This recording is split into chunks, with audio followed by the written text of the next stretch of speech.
So this is the video of your Translate Well's book, and now starting the tense, the very first tense, present indefinite tense. Okay.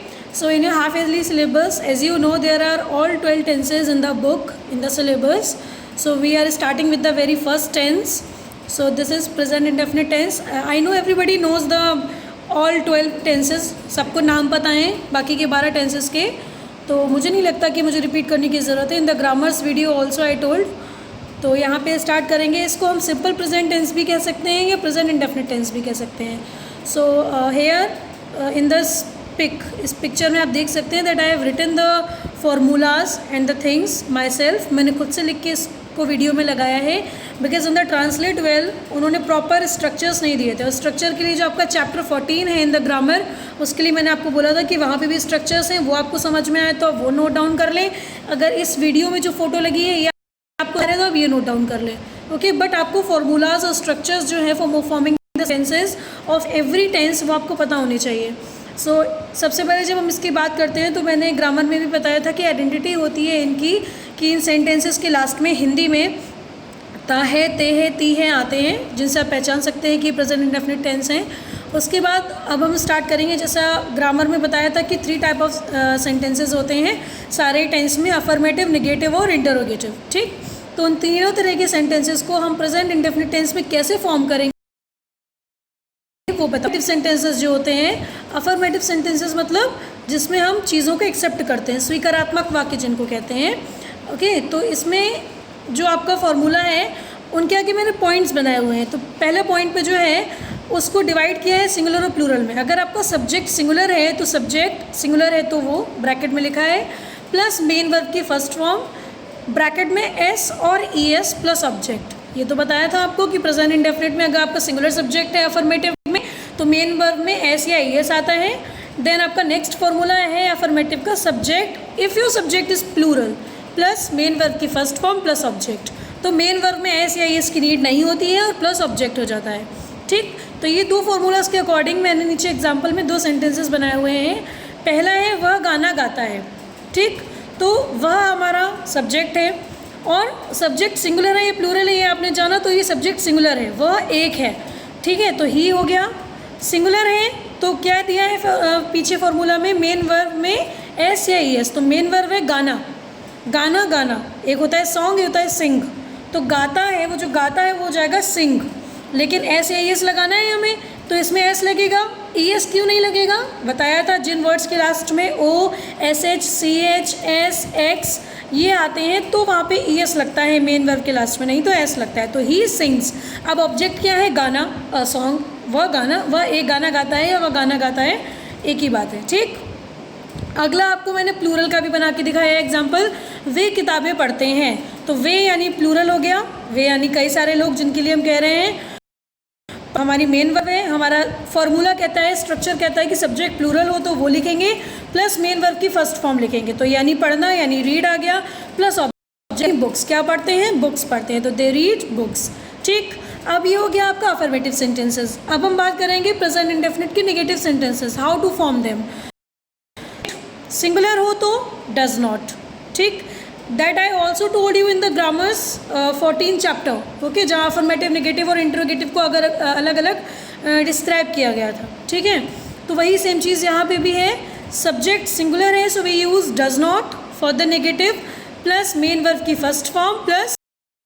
Okay, and if the subject is plural then we use do not with the subject plus main verb की first form and then plus object.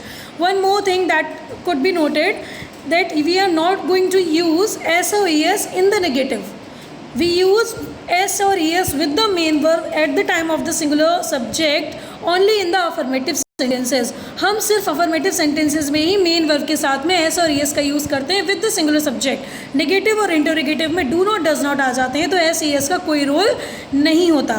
ठीक, second आपको मैंने formula same negative का वैसा ही दिया है कि subject plural है नॉट प्लस मेन वर्ब की फर्स्ट फॉर्म एंड आपका ऑब्जेक्ट. तो एग्जाम्पल एक बार देखेंगे. पहला है मोहन नहीं खरीदता है. सो मोहन सिंगुलर सब्जेक्ट है तो सिंगुलर के लिए दिया है formula does not. Does not, फिर खरीदना हमारी मेन वर्ब है, खरीदने की इंग्लिश होती है बाय. तो ही मोहन डज नॉट बाय अब ऑब्जेक्ट क्या है? सामान। सामान को आप लगेज बोलते हैं, लेकिन लगेज सामान वो होता है जो आप पैक करके ले जाते हैं, ठीक है। नॉर्मल जो सामान खरीदते हैं उसको आर्टिकल भी कहते हैं। तो Mohan does not by the article. Negative देखेंगे जिसमें हमारा सब्जेक्ट प्लूरल है। तुम मेरे साथ नहीं खेलते हो, तो तुम यानी यू हमारा सेकेंड पर्सन है जो प्लूरल में काउंट है। So you do not play with me. You do not आएगा क्योंकि प्लूरल है, वर्ब है प्ले और ऑब्जेक्ट है मेरे साथ विद मी, ठीक है। इंटरोगेटिव के फर्स्ट टाइप ऑफ इंटरोगेटिव, हमेशा मैंने आपको बताया है, ग्रामर में भी बताया था that there are 2 types of इंटरोगेटिव्स।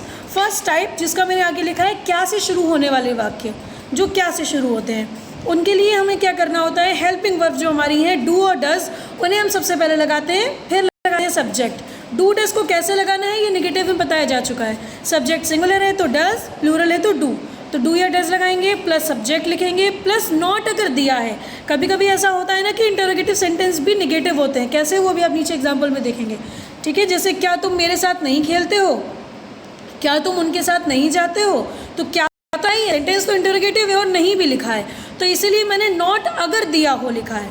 Not लगाना है ऐसा नहीं लिखा है।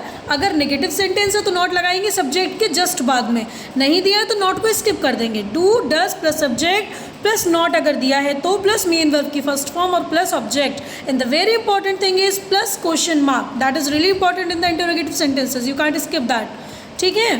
तो अब एग्जाम्पल देखेंगे एक बार, इन सेंटेंसेस को कैसे फॉर्म करते हैं।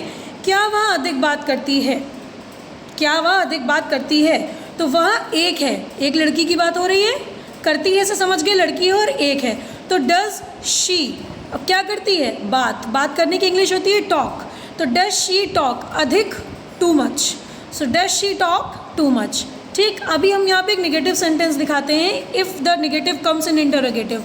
क्या तुम उनके घर नहीं जाते हो, तो क्या तुम हमारा यू यानी सेकेंड पर्सन यानी प्लूरल में आता है, तो डू यू। उसके बाद मैंने ऊपर दिया है फॉर्मूला में, नॉट अगर दिया हो तो सब्जेक्ट के ठीक बाद लगा देना है, तो do you not, plus verb है जाना तो गो। एक चीज़ मैं आपको यहाँ बताना चाहूँगी, गो एक ऐसा वर्ब है जिसके संग में टू लगता है।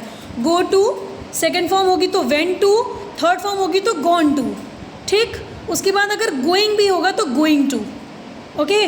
तो गो टू देयर हाउस, उनके घर, उनका मतलब देयर और हाउस घर, so do you not go to their house, क्या तुम उनके घर नहीं जाते हो, ठीक। तो नेगेटिव भी बताया मैंने आपको, इंटरोगेटिव में आ जाए तो कैसे बनाना है, और सिंपल इंटरोगेटिव आता है तो भी ऐसे बनाना है। Now we are moving to the next second type of interrogative. इसका मैंने लिखा है वाक्य के बीच में प्रश्नवाचक शब्द का आना, सेकेंड टाइप ऑफ इंटरोगेटिव, ठीक है। तो इसका फॉर्मूला क्या होता है, सबसे पहले क्वेश्चन वर्ड लाएंगे, फिर जो बाद का फॉर्मूला है ना क्वेश्चन वर्ड के बाद का, that is ditto like interrogative first, खुद मैच करके देख लीजिएगा। डू या डज, सब्जेक्ट प्लस नॉट अगर दिया हो, प्लस मेन वर्ब की first form plus question mark, ये पूरा वही है जो इंटरोगेटिव फर्स्ट टाइप का फॉर्मूला है, बस क्या एक लग गया, सबसे पहले क्वेश्चन वर्ड लग गया, ठीक। बाकी पूरा फॉर्मूला सेम है। एग्जाम्पल देख लीजिए, आप गरीबों की सहायता कब करते हैं, कब जो है क्वेश्चन वर्ड है सेंटेंस के बीच में आया है ना, that's why they are called second type of interrogative. तो कब जो है वो क्वेश्चन वर्ड हम सबसे पहले ले आते हैं while we are translating them into the English, तो हो जाएगा व्हेन।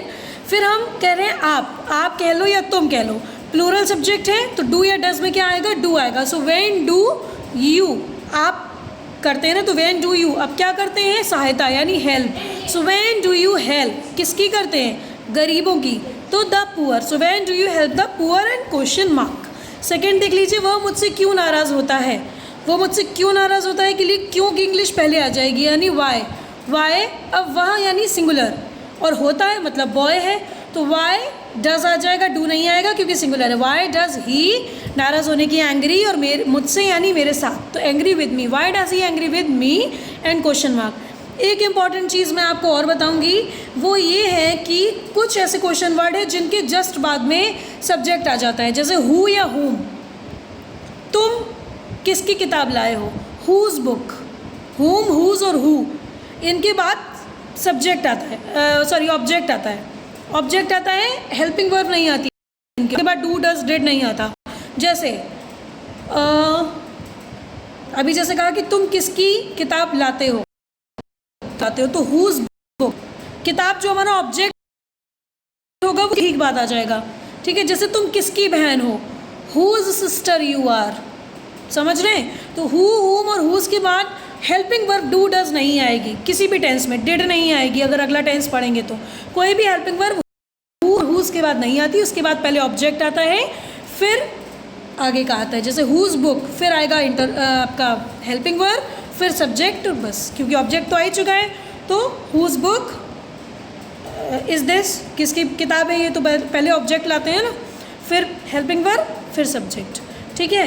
तो यहाँ पे आपका प्रेजेंट इंडेफिनिट टेंस मैं ख़त्म कर रही हूँ। और आपको एक चीज़ मैं ये बता दूँ कि आपका जो सीक्वेंस है इन द ट्रांसलेट वेल, वो कुछ ऐसा है कि पहले उन्होंने प्रेजेंट के सारे टेंस बताए हैं, फिर पास्ट के चारों टेंस बताए हैं, देन उन्होंने फ्यूचर के चारों टेंस बताए। But in my way I am changing the sequence, क्योंकि मुझे ऐसा लगता है कि अगर मैं इंडेफिनिट एक साथ बताऊँ, तीनों कंटिन्यूस तीनों एक साथ बताऊं, तो आपको समझने में आसानी ये होगी कि इन तीनों ही इंडेफिनिट्स में what is common, so you can pick out, और आप समझ इजीली पाएंगे अगर हम आपको तीनों इंडेफिनिट, तीनों कंटिन्यूस, तीनों परफेक्ट और तीनों परफेक्ट कंटिन्यूस एक साथ पढ़ाएं। Okay, so that is the sequence which I am going to follow. आपकी ट्रांसलेट बुक का मैं नहीं फॉलो करूँगी, तो जो चैप्टर नेम मैं ऐड करूँगी वाइल अपलोडिंग दिस वीडियो, वो चैप्टर नंबर जो होगा वो अलग हो सकता है। जैसे अभी चैप्टर 11 है, अब मैं आपको पास्ट इंडेफिनिट का नेक्स्ट वीडियो अपलोड करूँगी, तो आई थिंक उसका होगा चैप्टर 11, 12, 14, 11 चैप्टर 14 होगा। तो 11 के बाद आपको चैप्टर 14 मिलेगा। तो डू नॉट बी कन्फ्यूज, ठीक है, कन्फ्यूज़ नहीं होइएगा। सीक्वेंस आपका इंडेफिनिट और कंटिन्यूस वाइज चल रहा है, ठीक है। So I hope you will understand through this video. कुछ नहीं समझ में आए then ask me on WhatsApp. Thank you.